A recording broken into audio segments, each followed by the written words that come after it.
Howdy y'all, I got the Bulldog on the channel. We got a 96 Ford F-150 here that's a little bit crusty, a lot rusty, and not so trusty. We're going to be replacing the wheels on it today. He went and he got new tires put on. Yeah, nice knobby tires on the back, and he had the back wheels rotated to the front. And it felt okay for a little bit. And on his way over here, he said he hit a bump on the bridge and it started to shake a little bit. And then when he made a corner, it started to weeble and wobble. And I've got a short on it if you want to look it up. I mean, I might put a link in it, I might not. But he was thinking ball joint, tie rods. Well, we knew all that was good because we have been into it. We replaced ball joints on one side, we repacked the wheel bearings, and at that time, it pretty rusty, but I didn't really notice anything. Well, here, let me show you something on these, brand new tires that he put on. You got this nice chrome cover to cover up the steel wheel, and oh my, that is a lot of weight hanging off of it. You should put that on the inside or try to even it out. Oh my, that is, and that's on the same end of the tire. Look at that. Who would do that? That's a professional that did that. Well, here's the deal. We brought it in and I saw right off the bat, these chrome covers, they're all deformed. So it's inside the lip here and it's poking out of the lip here. And it just, that shouldn't be like that. This other side, pulled the chrome cover off and look.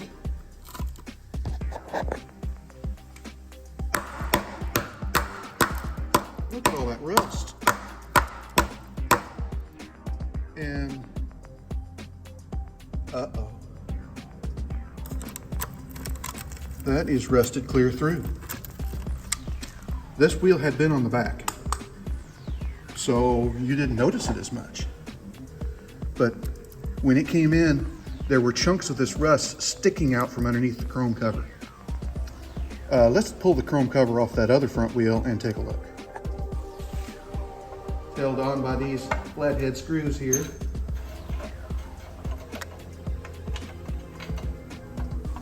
And this plastic center cap is all busted up.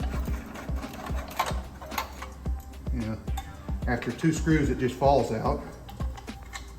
It's not exactly plastic, it's kind of pot metal.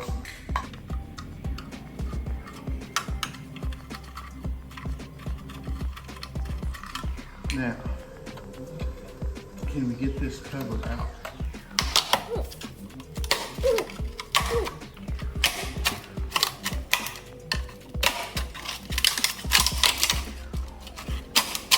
Rust falling out.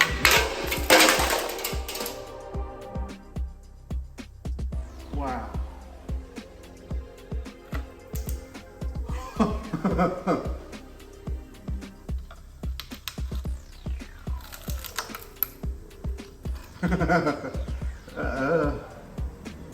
You wonder why this thing was weebly and wobbly. These wheels were on the rear, so they were just straight. So you didn't feel it as much. But since they put them on the front end, when you're making corners, they're flexing sideways, and that's why this cover was popped down in here, because when you made a corner, the wheel would flex and it would pop it down past the lip.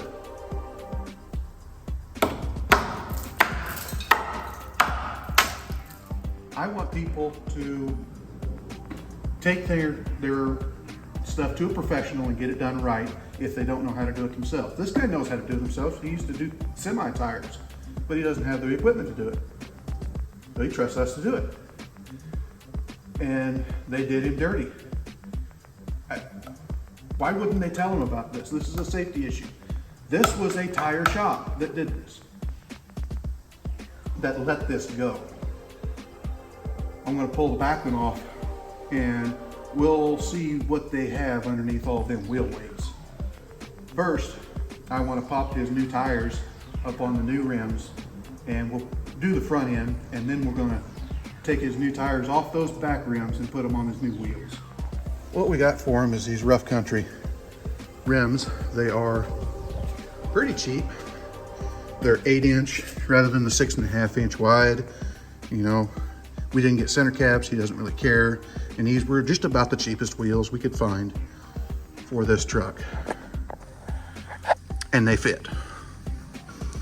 We wanted to mock this up, make sure they would clear the brake caliper and everything, but not too bad. Used, he was going to find used, and these new were the same price as used, and that's used. Now we've got some new 1-inch stems here. Of course, a little bit of lubricant. I just use Vaseline usually. There's, you know, the right stuff for it, but whatever will slick it up without deteriorating the rubber. You don't want to use engine oil.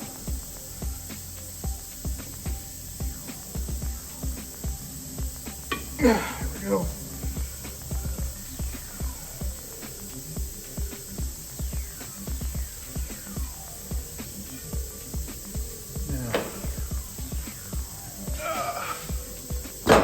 Here, put just a little bit of slickum on the bead.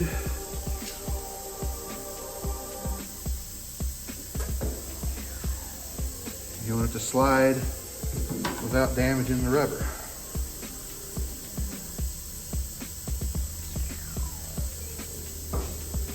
You can use soapy water,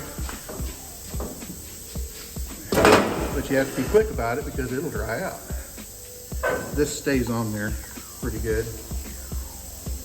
And it might not be the right stuff to use, but it's what I've used for years.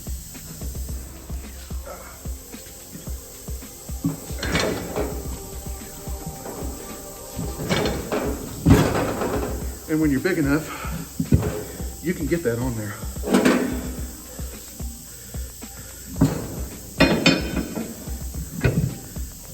You see, you hook that, rotate the thing around, and then it usually goes on pretty easy. Yeah, you rotate the tire around so that the red dot is here on the valve stem. We'll see. Now, since we're going from a 6.5-inch rim to an 8-inch rim, mounting can be a bit tricky. What I do is take the valve stem out and take our chuck, just put it directly on there. I've got it shut down onto the bottom bead, and you probably need some help, and hopefully this goes all right.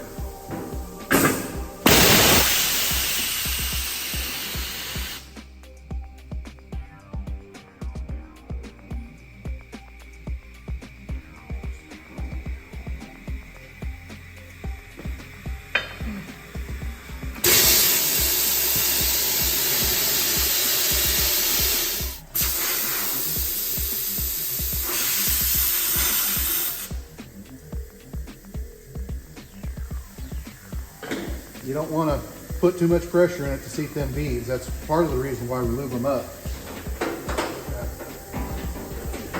This machine has an inflator on it. You're supposed to use that, and when normally you have things that fit together correctly, that's all it takes. You've got a 2-stage step down here, all the way down, puts air to here, and through this bead blaster that it has on it. First stage is just this, and it's got a gauge over here where we can air it up.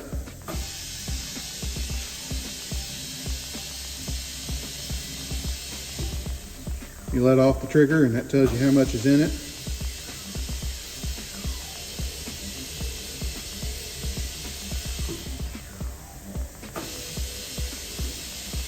This is, 1960s, 1970s technology.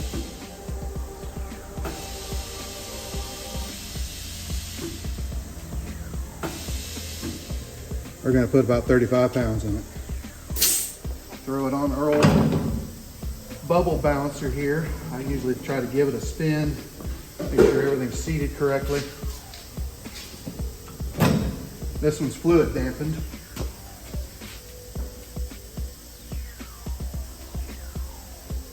Our dot's lined up, but our bubble's a little ways off.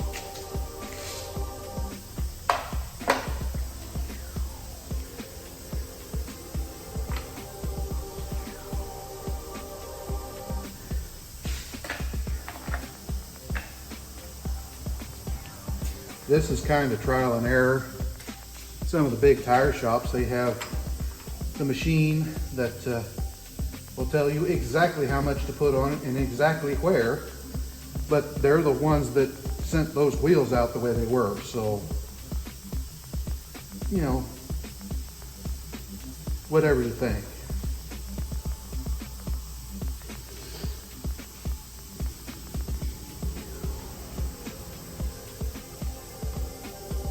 The bigger the wheels, the more weight you need to balance it out.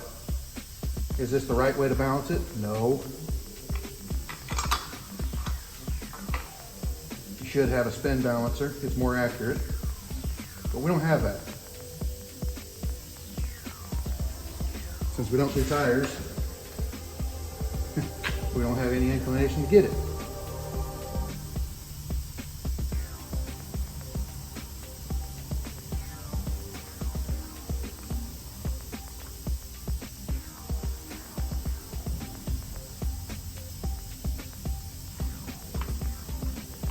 Come on.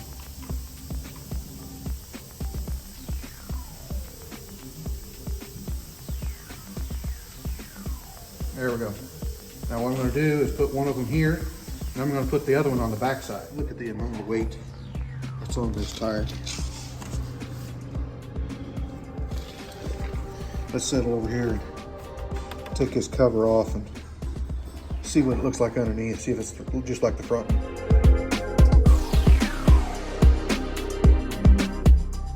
Now this rim had an impact right here, but look at all that. All this rust built up, that's what was knocking the weight off so severely. Yeah. Let's drop the air out of this tire and get it off this rim.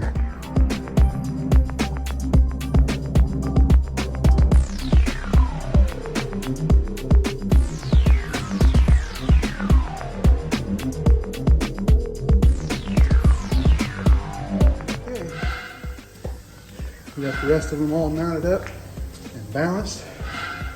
Got the lug nuts all on. Torque down. Now, we're going to take it out and test drive it, and then I'm going to torque the wheels again, and then the customer will get it back, and he'll probably drive it once to work, round trip, 15 miles, and then we're going to torque them again. Because anytime you got a new stud, or not a new lug nut, new wheel, everything has to seat together. It might work loose. So you torque them to spec, but you do it repeatedly. I could feel them kind of, almost felt like it was stretching, but it's everything conforming to each other in there. Okay, job's complete. We took it out and drove it. I retorqued all the lug nuts. They all moved. He's gonna take it out for a joyride tomorrow, and we'll retorque them again, and every time he takes it out and drives it, I'll retorque them until they quit moving. He lives here. He lives in an apartment upstairs, so I'll just, run out there on occasion. That way he doesn't ever have one work loose. They just felt odd, and everything seems to be tight, so that got that job. Like, comment, subscribe, hit your little bell notification, share it all around. We'll talk to you later.